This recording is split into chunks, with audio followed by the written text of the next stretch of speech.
আর এই যে মানুষ এত কষ্ট করতেছে, না খাইয়ে থাকতেছে, কত কিছু করতেছে, গাড়ি ঘোড়া চালাইতে না, কত সমস্যা আছে, এ ডাক্তার অনুযায়ী দেখে না, এই কোনো কিছু দেখে না। আর এই মানুষগুলো মারি হালাইতেছে, এর কোনো খবর রাখে না। আর হে খালি তার রাজনীতি নইয়া হে আছে। তখন বিকালের সময় তো হঠাৎ করে মানুষ ছুঁড়ো লাগেছে, ঝিরঝির বৃষ্টি, তখন এসে দাঁড়ায় দেখি যে একটা লোক প্রসার করে উঠছে এখানে। সেনাবাহিনীর গাড়ি আসছে, তখন আমার নিজেরা চলে গেলাম। একটা ভয় থাকে না, চলে গেছে। আমি দূরে ছিলাম, তখন দেখিনি, দেখা পড়েনি আমার। যে সালাম ভালো গেট লাগাতে, যে গেটটা লাগাতে যাতে কেউ না যাইতে পারে, ওই গেট লাগা দেওয়ার পরে ওইখানে ড্রেন পরিষ্কার ছিল, আপনারা হয়তো দেখেছেন। ওই ড্রেনে ইটা ছিল, এর সাথে বড় বড় ওইগুলো দিয়ে মনে করেন যে মারছে। এইভাবে মানুষকে মারতে পারে জীবনে দেখিনি। তাই এই বাংলাদেশে, নতুন স্বাধীন বাংলাদেশে আমাদের দেখতে হলো দুঃখের বিষয়। এর সাথে আর দুঃখ কীভাবে বলবো বলেন? আপনারা তো সোশ্যাল মিডিয়ায় দেখেছেন, এর সাথে খারাপ নৃশংস হত্যা আমি আমার জীবনে আমি কখনো দেখিনি। আগাবো তারা যে বয়স দিয়েছে যে কোনো শালার পর শালা সামনে আসবি না, গেট লাগা, কারো কোনো বন্ধে ভিডিও করতে দেয় না। যে একজন লোক হয়তো ভিডিও করতে গেছে, যে তারাই মনে করেন মারতে গেছে, শালার পর শালার ফোট এখান থেকে ভিডিও বন্ধ করে, ভিডিও করে কে এইভাবে।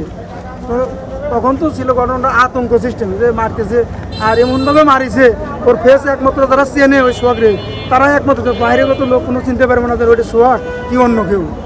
উনিরও দোষ আছে, উনিও এই যে ব্যবসা করে উনির আগের সাথে উনির এই ব্যবসার সাথে জড়িত ছিল, কিন্তু উনিরও দোষ আছে, সমস্যা আছে। সেই জন্যই হয়তো দুই পক্ষের জিতাজিতির কারণে এই ঘটনাটা ঘটেছে। তারা সবাই একসাথে কাজ করতে দেখতাম, হ্যাঁ, তারা সবাই একসাথে কাজ করতে দেখতাম, একসাথে চলাফেরা করছে। এখন কি লেজেন দণ্ড হয়েছে এটা তো আমরা জানি না পাবলিসিটিভাবে। তাদের ভিতরে এটা আছে, তাদের আইন প্রশাসন তাদের গ্রেফতার করছে, তাদের জিজ্ঞাসাবাদ করলে পরে বের হবে কিসের জন্য তাদের মারল, যে কি লিয়ে দণ্ড হয়েছে তাদের, তখন ক্লিয়ার হওয়া যাবে জিনিসটা।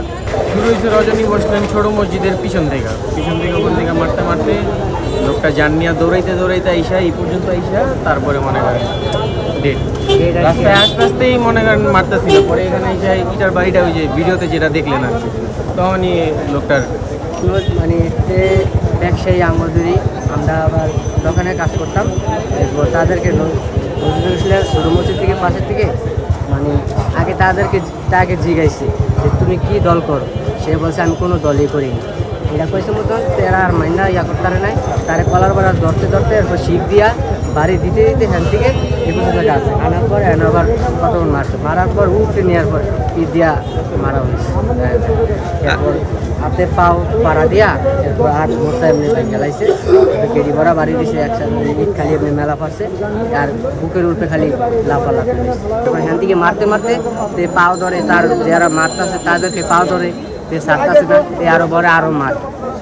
সে অনেক মা করে ডাক দিছে, বাবা করে ডাক দিছে, তার মাত্র চাইছে, পাও ধরছে, ভাই আমার সাইডে যে আমার পোলা পাই না, কিন্তু তে আরো সারে না, তে আরো ফোন দিয়ে আরো দেখলাম আর মারতে করে।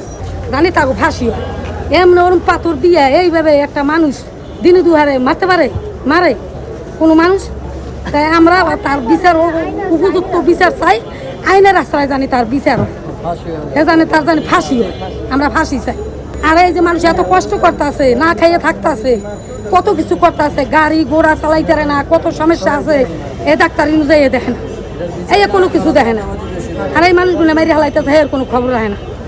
আর হে খালি তার রাজনীতি নইয়া হে আছে, হে সবটা দেখবে না, হে গদিতে আইছে, কোনো কিছুর খবর রাখে না। ওই যে দলে যারা আছে কেউ কোনো খবর রাখে না।